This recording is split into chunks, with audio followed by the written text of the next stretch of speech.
same person who caused the problem, who lighted the fire in the house, is the same person you're asking to bring water and come and quench the fire.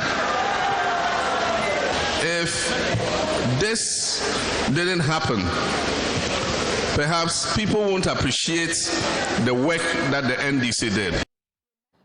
You have the former President Mahama and flag bearer hopeful of the NDC. He is highly tipped to win the NDC's presidential primary, but that is not slowing former President Mahama down. He is certain of victory, but more concerned about the margin. Mr. Mahama, who launched his campaign yesterday in the Volta Regional Capital Hall, is now touring all 17 constituencies in the region. And not Dai, the former president demanded 99.9% of the votes, and this, he believes, will send a strong signal to the NPP about the NDC's readiness to wrestle power in 2024. At Hohoi, the former president is unhappy the NPP won the seat. He described it as an abomination. The same person who caused the problem, who lighted the fire in the house, is the same person you're asking to bring water and come and quench the fire. But God works in mysterious ways. And if this didn't happen, perhaps people won't appreciate the work that the NDC did. Yes, we borrowed money. When we left office, we owed 120 billion cedis.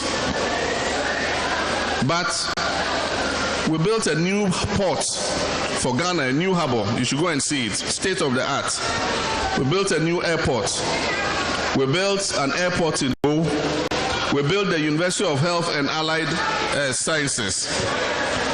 We built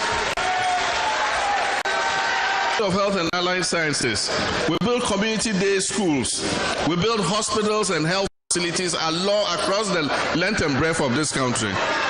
120 billion cedis debt we left. Today's Ghana's debt is almost 600 billion cedis. And the point is, what did they do with all that money?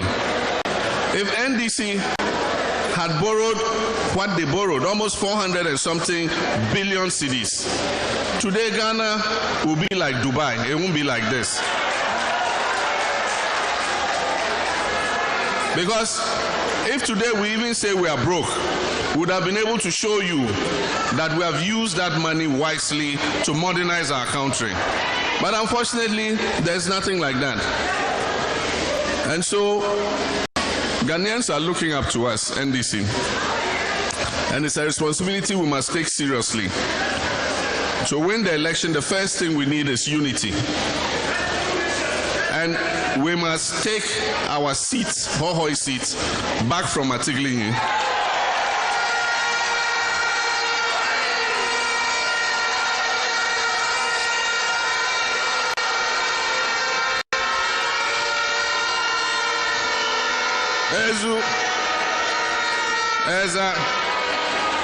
I feel shy when I'm told that Hohoi is an MPP constituency. I feel ashamed.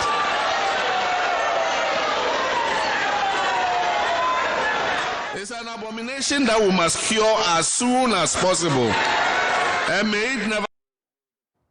Dr. Kwame Asante, Senior Lecturer at the Department of Political Science and Director at the Center for European Studies at the University of Ghana. He joins us via Zoom. Doc, I know that there are many other people who are vying for the flag bearership position of the NDC, but former President Mahama has been tipped, highly tipped for the job. What should be the strategy beyond Mahama winning 99.9% at the delegates' Congress? Yeah, thank you, Aisha, for the opportunity. What we're saying is that it is not enough to just win the primaries or the NDC primaries, but what they need to do, if they really mean to capture power, to have what I call the RSM, they need resources that will help them to be able to mobilize people, to galvanize support, and then make sure that they have their program in place.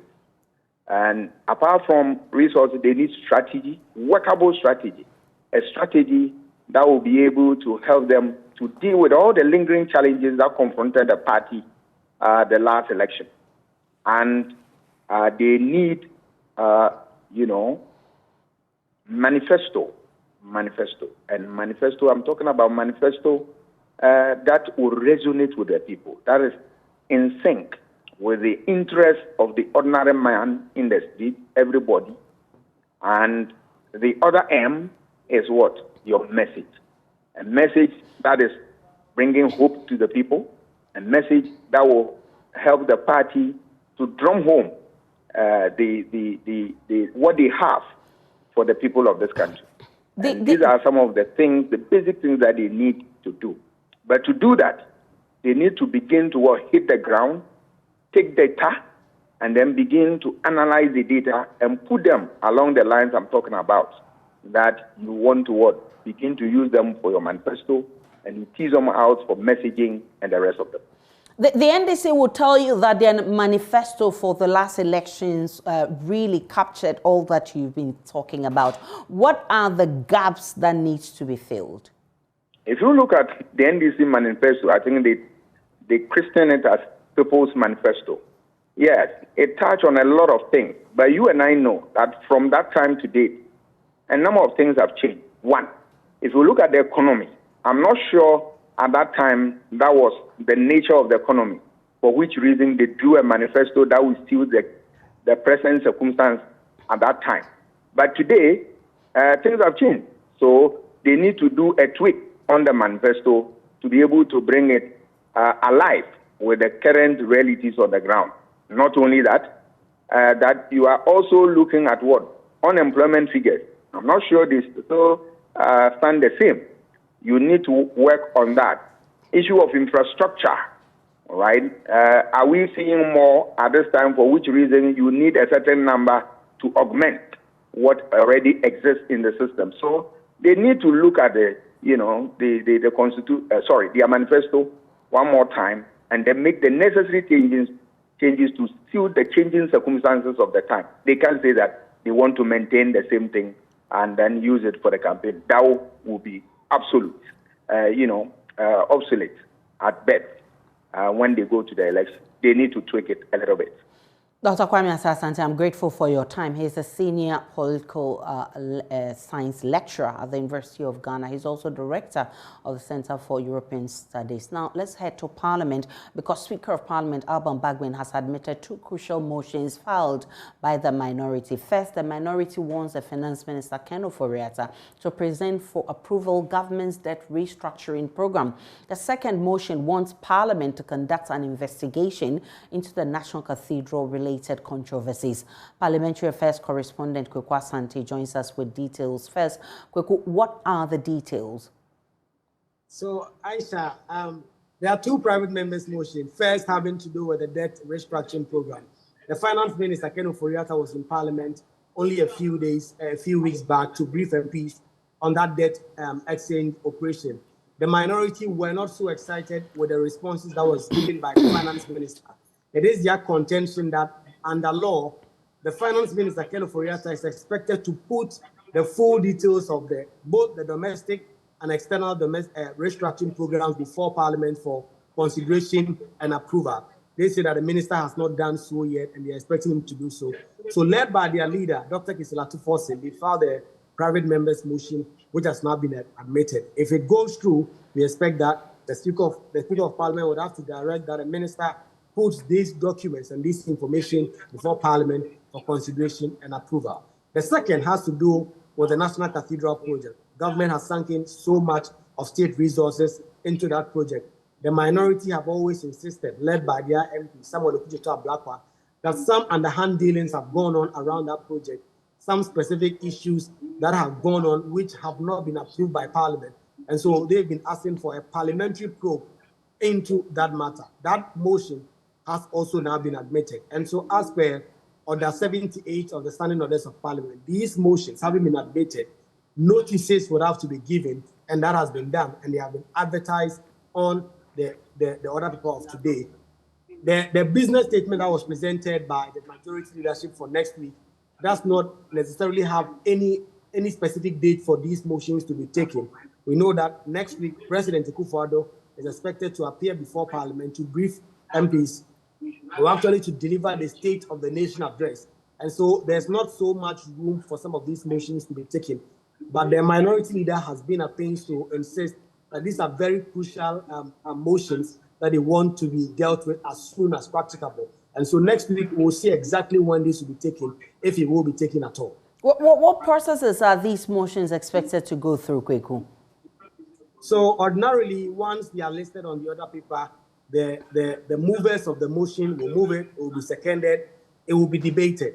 And being a simple motion, the winner would have to get a simple majority to be able to get this through. So when it's taken, the debate will happen on both sides. And if the minority are able to marshal all their numbers to be on the floor that day, and they're able to be the majority to that, they are going to get at least Finance Minister Ken Ofori-Atta to present the full details, to present the debt exchange program to Parliament for approval. If the minority are able to succeed again, they will be able to get a committee with members on both sides to form up a committee to deliberate on these matters having to do with the National Cathedral project. And so it's going to be interesting as soon as next week or the next that follows, the minority are going to insist that these motions are taken. The other point is that there are a number of motions, private members' motions, sometimes having been admitted, listed on the other paper, but it takes so much time and it's never taken. Some of them travels, different meetings, they've not been taken. And so it's left to be seen how exactly the seriousness that the minority leadership will attack to these motions and how well they will insist that these motions are taken in Parliament for a debate to happen. Already, we've heard from one NPP MP, the MP for Botiano English, Yamanfon, Sylvester Tete, who says that these motions have taken them by surprise because last week, when the business statement was presented, these motions were not advertised. Kweku Asante is our Parliamentary Affairs correspondent. Expect more from Parliament in our subsequent bulletins. Now, away from Parliament, this afternoon there are growing concerns regarding the refusal of state agencies to comply with rights information requests. The National Security Ministry, for instance, refused to release an investigative report on the assault of a journalist, Caleb Kuda. When the Right to Information Commission wrote to the ministry demanding a justification for the refusal, the ministry did not bother to send a response. The situation is no different with Lands Commission, which has joined a growing list of agencies to be slapped with such penalties. Joseph Akable with our research desk has been breaking it down for us. National Security Ministry, you recall, sometime in 2022, news broke about the fact that a journalist with CTFM, Caleb Kuda, had been allegedly assaulted by officers of the National Security Ministry. And so, Fix the Country convener Oliver Bakavomawo wrote to the National Security Ministry because it released a statement indicating that some of its men had conducted it themselves contrary to the standard operating protocol of the National Security, for which reason they had been transferred as part of the administrative sanctions. And so he wrote to the ministry asking that the ministry should provide details of this investigative report, as well as the name of the officers, among other information that he needed in order to know whether indeed there was such a probe and how wrong, because that statement from the National Security Ministry did not explicitly admit that Caleb Kuda was assaulted by the National Security officials. Now, he did not receive any response from the National Security Ministry. So he now wrote again, this time around, to the head of the ministry, in this particular instance, the minister. Again, no response was received, and then he took the matter to the Right to Information Commission. The Right to Information Commission then writes to the Ministry of National Security asking that it provides a response on why it has not responded to the request for that information to be released. And the National Security Ministry did not respond to that request from the Right to Information Commission as well, meaning that the Right to Information Commission had to, on its own, analyzing the review request from Oliver Bakavomawo to now conclude and issue those directives and direct the order specifically at the minister for payment of the amount to be under 50,000 cedis, as well as provide the various pieces of information that had been requested. For the Lands Commission, it was a request that was sent in the wake of the conversation surrounding the Achimota Forest matter. We recall government had indicated that they had decided to return some parcel of land, part of the forest, to the family that had initially owned the land that government had compulsorily acquired it. And so Occupy Ghana sent a request to the Lands Commission for the list and details of any such lands that the state had returned to allodial title holders after the state had compulsorily acquired them. No responses were coming in. The Lands Commission eventually came with a response that they wanted to know the nature of Occupy Ghana. Subsequently, they said they were writing to the Attorney General to seek the Attorney General's advice, which Occupy Ghana took the view that was not something that was provided for under the Right to Information law. They now decided to seek the intervention of the RTI Commission, and the Commission has now slapped them with the administrative penalties of 100,000 cedis. Well, the Media Foundation for West Africa has lauded the move by the RTI Commission. Its Executive Director, Suleiman Ibrahim, says the country will make progress with the implementation of its Rights Information Law if we continue like this. He spoke on News Desk. What is happening for me is quite exciting because people are testing the law, institutions are not complying, people are resorting to the Commission, other institutions are going to court against the Commission. And I believe that eventually we'll come to a point where we consolidate, where people would appreciate that, look, we didn't make the law for fun. We made it for it to work. And so people need to comply with the law. We are making progress, but of course we have to also do more than we are doing now. It isn't the case that every RTI request is refused. As far as I know, from the experience of the Fourth Estate, for example, more than 50% or 60% of requests are granted. And of course, there have been occasions where requests have also been refused on the basis of exemptions within the law, which is also legitimate.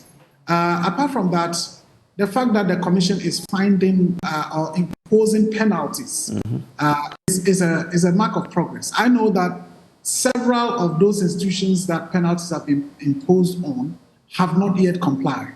But I'm also aware that the RTI Commission is actually taking steps to ensure that its orders are enforced, including the recovery of penalties that are imposed. Okay. So processes are ongoing to ensure that that also happens.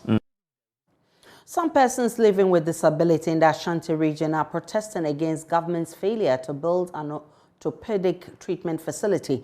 The group says government has over the years turned a blind eye to providing quality health care for persons with disability. Leader of the group, Vera Kusia-Samoa, describes as disheartening the absence of orthopedic treatment centers and prosthetics facilities. Nanaya Ojima has more. Members of the group in their prosthetic legs, showpad shoes, clippers and wheelchairs marched through some principal streets of Kumasi to register their displeasure against the government. Clad in red, the exercise was tough, but members saying the pressing issues demanded the action. They presented a petition to the Ashanti Regional Minister and Ashanti Regional Director of Health Services. Regional Health Director Dr. Emmanuel Tenkran says the only center at the Konfanoche Teaching Hospital is not good for purpose. We don't have a good center in Ashanti region. The only center that we have is so dilapidated, and I believe that it is not good for purpose. So we took decision that we will use the old Bekwai Hospital, part of it, as a new center, at least for orthotics and then for prosthesis. We've started the process. You came to me and we started the letters.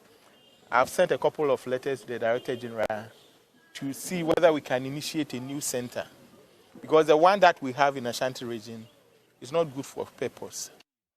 The orthotics and prosthetic center at the Konfanoche Teaching Hospital also looks abandoned. Weeds cover parts of the windows of the dilapidated structure. The removed concrete slabs on the footpath pose danger to disability patients. Malfunctioning equipment at the facility makes the center unfriendly to patients. The leader of the group, Vera Kusia-Samoa, says movement is difficult without the equipment. The situation over here is not good at all. We don't have technicians, well-trained, and committed ones here. Lack of mechanism to operate is a problem here. We don't have the caliper bars and so on and so forth. Even the road leading to the prosthetic and orthotic center is terrible. So we are pleading The old facility is without proper chairs and beds for patients who sit on a bench to undergo procedures to get their clippers and prosthetic legs, a situation they say affects their spine. The group claims the situation is not different from other centers at Jache, Cape Coast, Ho and Tamale. We undress here, remove our calipers here, and look at a woman undressed at such a place before you can remove your calipers. So it's very, very, very, very terrible. We don't like this place. In fact, it's very, very terrible. Well, we even don't have chairs to sit on. When we come here, we persons with disability, we don't deserve to sit on benches. But over here, we don't have any good chairs. We sit on benches, which is not good for us. In fact, our situation is unbearable. Dr. Tinkran assured them of getting their issues resolved. I believe that we'll have to get at least a new orthopedic hospital as part of the Agenda 111. So if we can convert some of the facilities into orthopedic hospital to support you. But as I told you, we have a seniors app. We have the Director General, the Health Minister, and then the government to deal with. So we'll take your petition and then put a covering letter on it and then send it to our Director General, and I believe that the Director General will follow it up. For Joy News, Nana Elchima, Kumasi. The State MA Basic School in Kumasi is at the verge of collapse as it poses a great risk to students who study in that weak structure. School authorities describe the failure of rehabilitation of the building as a complete dereliction of duty on the part of government. They have called on educational authorities to consider its reconstruction to avert any danger. Love FM's Anaya Boache Adam has more. The State MA Basic School at Bantama in Kumasi was constructed in 1940. The school has over the past 70 years seen no major renovation. The school block has been deteriorated and in a near collapse state. Most classrooms have been locked due to the threat it posed to students. So this is a portion of the basic school near collapse. This block has been declared a danger zone by school authorities. About 10 classrooms are being locked up considering the threat it poses to students. Major parts of the building are tarted with ripped off roofs. This has attracted encroachers to claim several lands of the basic school. So behind me is the wall of the Adventist Senior High School, Antema. Ordinarily, the wall should exceed where the yellow bars is, but they have encroached major parts of the primary school land. Which could accommodate about 800 students a year, currently has 100 students as anxious parents continue to withdraw their votes.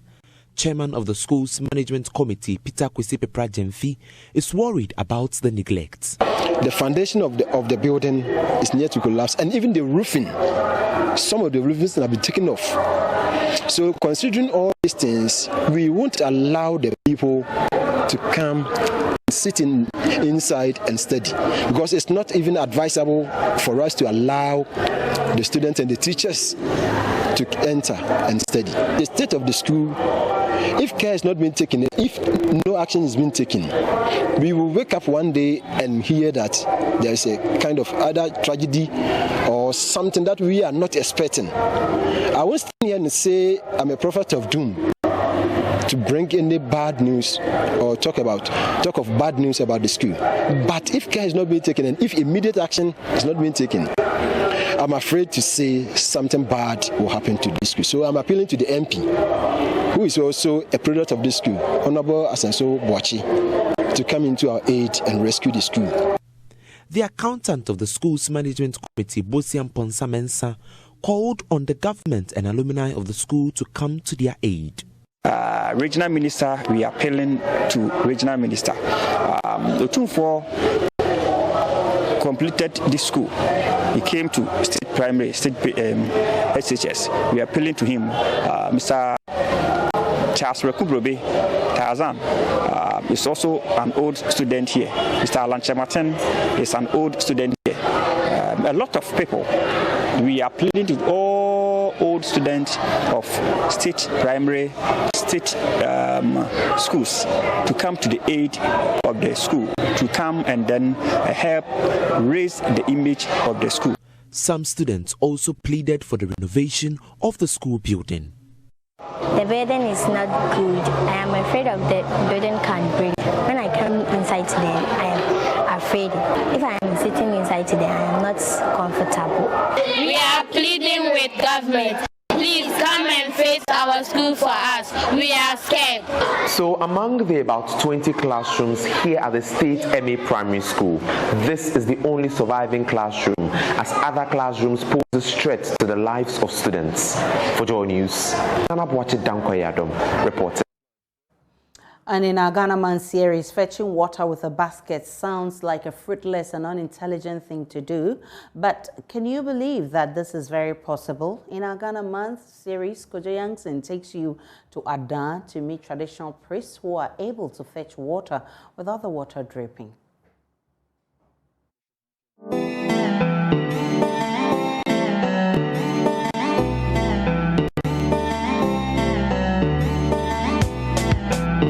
The world turned its eyes on Adan this year as their annual Asafotufiam festival drew tourists and visitors from across the globe. This cultural extravaganza commemorates the numerous military victories chalked up throughout history by the ancestral people of the Adan Kingdom. We are here for the first time to experience it all for ourselves.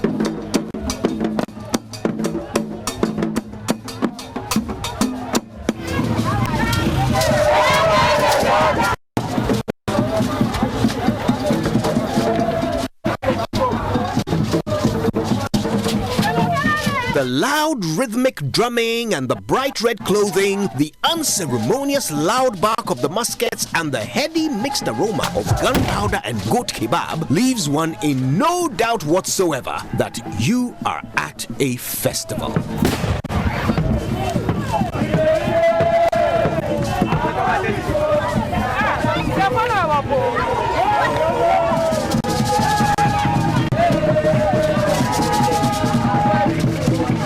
One by one, the clans line up on either side of the road.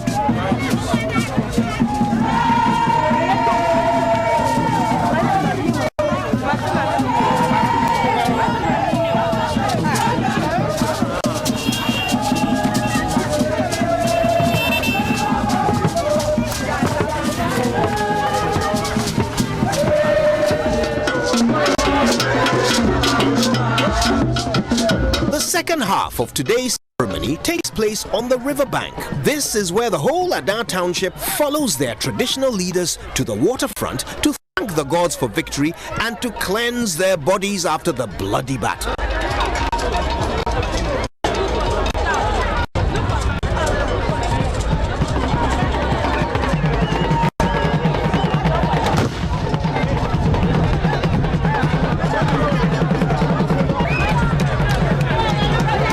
Crowds are so large that a whole contingent of regular and marine police are working together to control crowds by land and by water.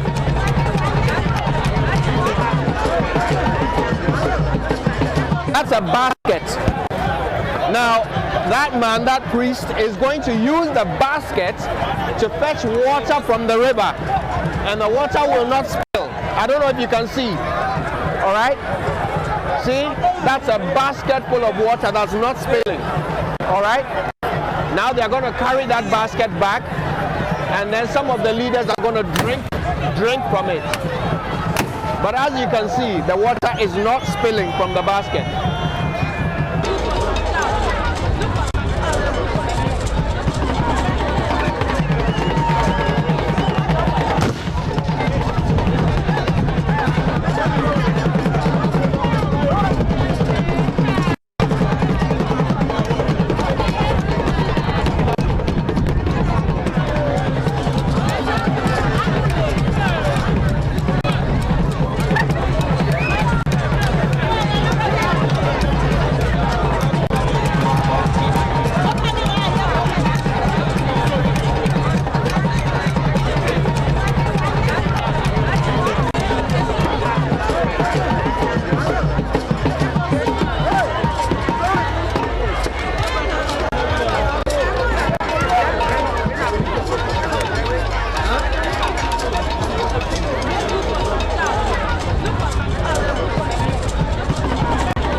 is how the Asafotufiam ceremony comes to an end. A beautiful cultural moment lovingly recreated in this quiet riverside town. It really was worth the trip. I want to see you there next year, okay?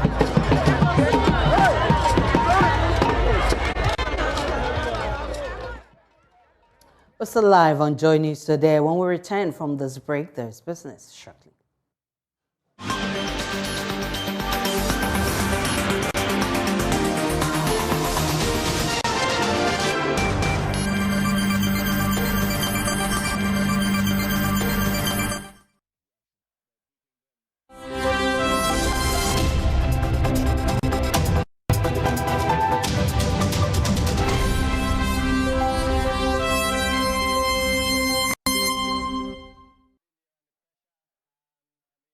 Hi, good afternoon. Warm welcome to the business segment on Joy News today with me, Pius Kojobaka. Vice President of Development Bank Ghana, Michael Mensah-Ban, has stated that his outfit has access to sufficient capital of about $700 million, which will be channeled into identifying the gaps and challenges that are hampering production in the agricultural sector. It says the bank will serve as a catalyst in bringing together stakeholders in the agricultural sector through workshops to address challenges in the industry. Development Bank Ghana is organizing workshops for players in the value chains of the agricultural sector to identify the challenges in the sector that are hampering production. The workshop will focus on poultry, rice, maize, and soybean producers. In an interview, Vice President of the Development Bank Ghana, Michael Mensah-Ban, said the bank has enough funds to bridge the funding gap in the agricultural sector. We have access to almost $700 million, and we believe that we have sufficient capital to at least start the journey. The funding gap that we see in agriculture is significant, but we believe that what we have is enough to start that journey of providing the funding that we need to support that sector. In addition to that, we've always stated that we also want to act as a catalyst, which is we don't aim to do everything on our own, but we aim to bring all these various stakeholders who are also interested. So for example, this morning we had a MasterCard Foundation here, and they have committed that once we are able to do our work and de-risk the market and create the enabling environment that will attract funding. So the work alone is not about just how much have we given out, but it's also identifying the problem and making sure that the funding is used in the right way. And Deputy Chief Economist of Development Bank Ghana, Godwin Kojo Ayeno, added that the bank is poised to create an enabling environment for private investors to invest in the agricultural sector. We are in the space to try and connect the demand side with the supply side, and also the enabling environment become conducive enough for the private sector to invest. And when they are investing and they need medium to long-term capital investment, that's where DBG comes in.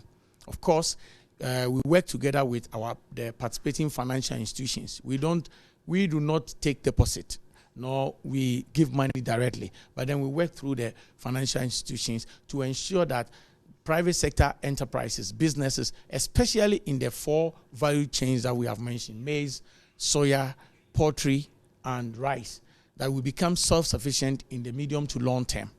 The workshops will be held in Kumasi, Tunyani, and Ho, respectively. Now, the Chamber of Aquaculture has called for improved policy and deepened collaboration between the Ministry of Agriculture and the Fisheries and Aquaculture Development Ministry.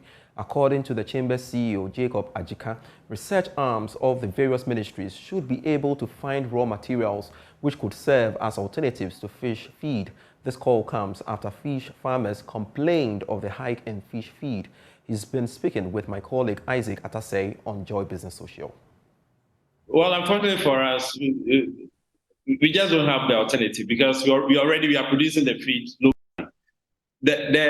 I think for the short term, especially with the coming planting season, the 2 ministries should make conscious effort to link the activities together.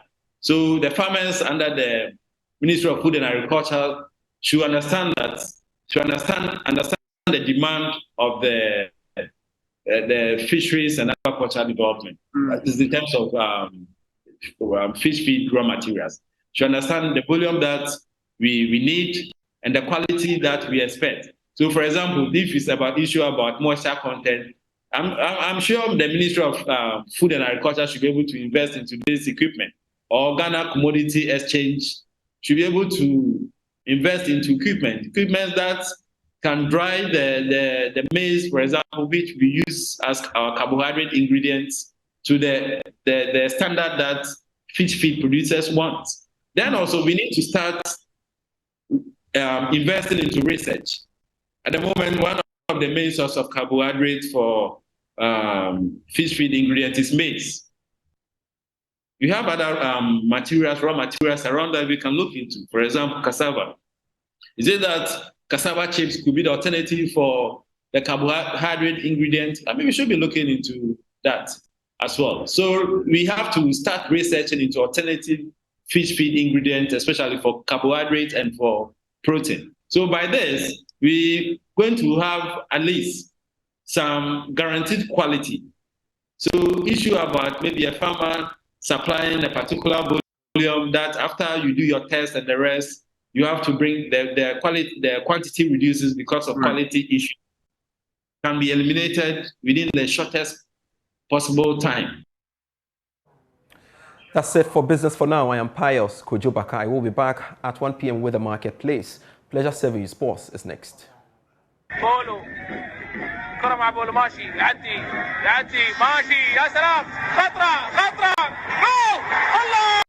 We were not taught the technical of agro football. We were just playing it. It was just coming, and it can't happen that way. So fortunately, I am coming with it. I want to do it practically. It's not theory. Practically, how it is done. So that flair will come in, artistry will come in, creativity will come in, confidence will come in with all the skills, which I could imagine. You know, I've seen Achu. He has all these things. He has all the quality. And that is why I say we have talents in the system. And if they are taught what I'm bringing up, you know, we will see a lot of Achus, Mohamed Polos, Apeti Peles. You mentioned them.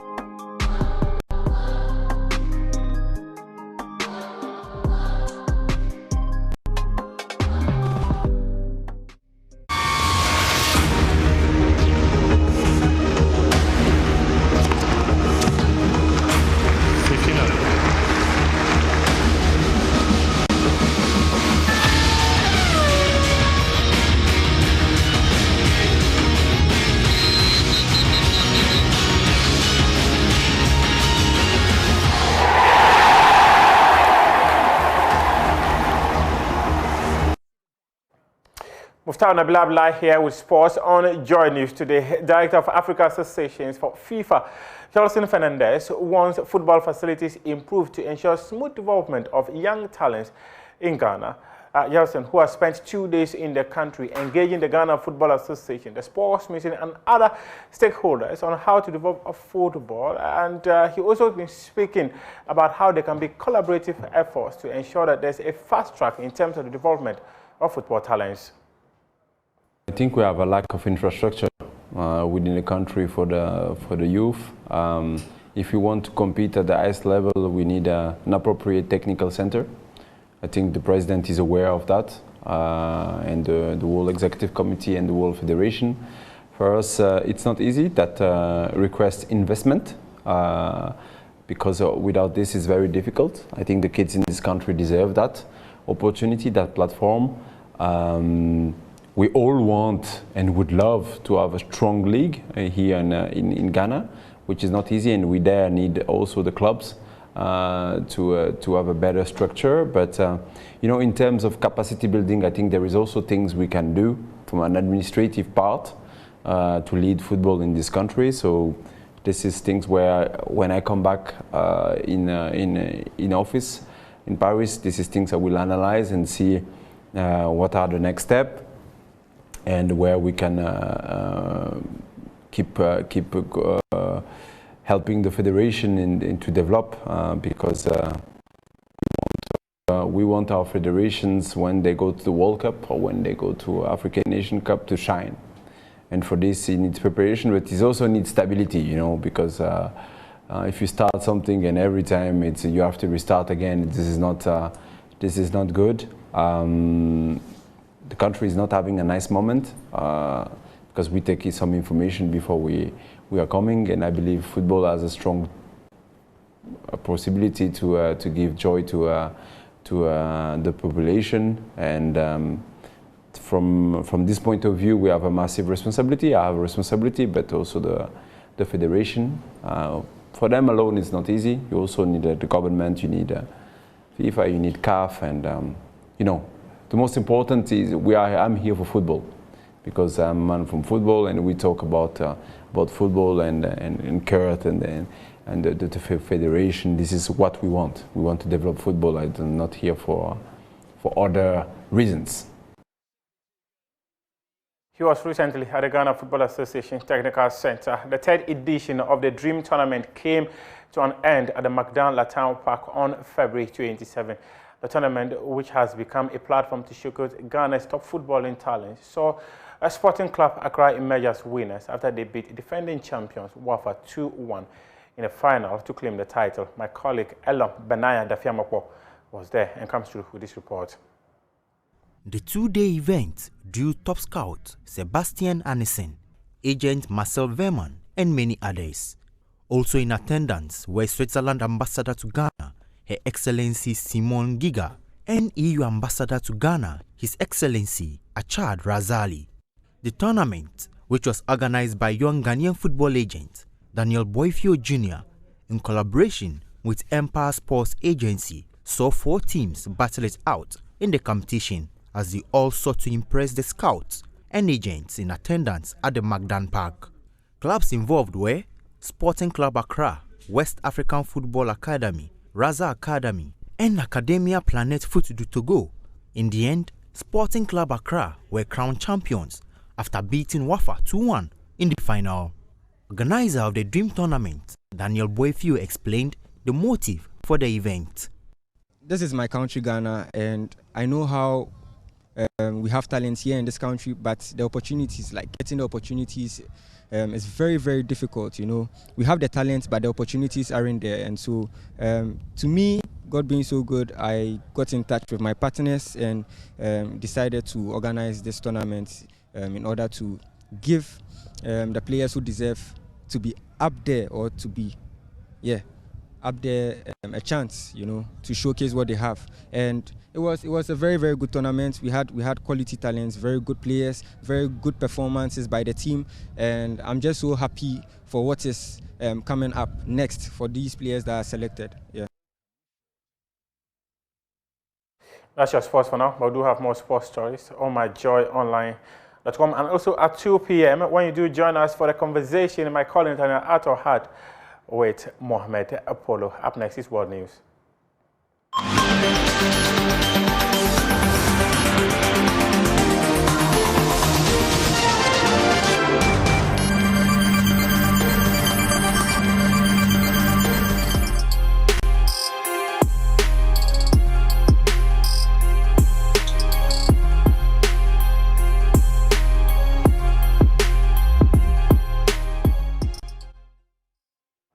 Good afternoon. Let's settle for some showbiz news here on Joy News today. Now, Guinness Ghana launched both their Bright House experience and a Bosso promo at the Purple Pub in Osu ahead of their nation tour. My colleague Ibrahim Bembako was at the event and came through with this report.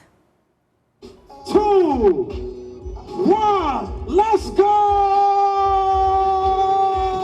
It was a night of fashion, music and dance at the combo launch of the Guinness Bright House Experience train and the Bosso promotion by Guinness Ghana at the Purple Pub in Osu. You got to win airtime. You can win 5,000 Ghana cedis cash. Yes. Award-winning fashion designer Abrante the Gentleman showcased some designs on the stage. Whoa. Whoa. This is beautiful. Please give it up if you're loving the designs. And of course, this is what we get to see on the stage tonight. Beautiful display by Abrante the Gentleman. Incredible Ziggy and his dance crew, Afronita and her girls did what they do best with spectacular dance moves. I'll say the brand manager spoke about the Guinness Bright House experience and the Ebosu promo. So the Bright House is a flagship of Guinness where we go around and we using our passion points of Ghanaians and the brand football, fashion, music, dance to bring some excitement to lives, add a dash of magic to people's lives. And we use this as an opportunity to launch the promo we're doing, which is the Ebosu promo, which we are giving out over 3 million worth of prizes to consumers. Marketing.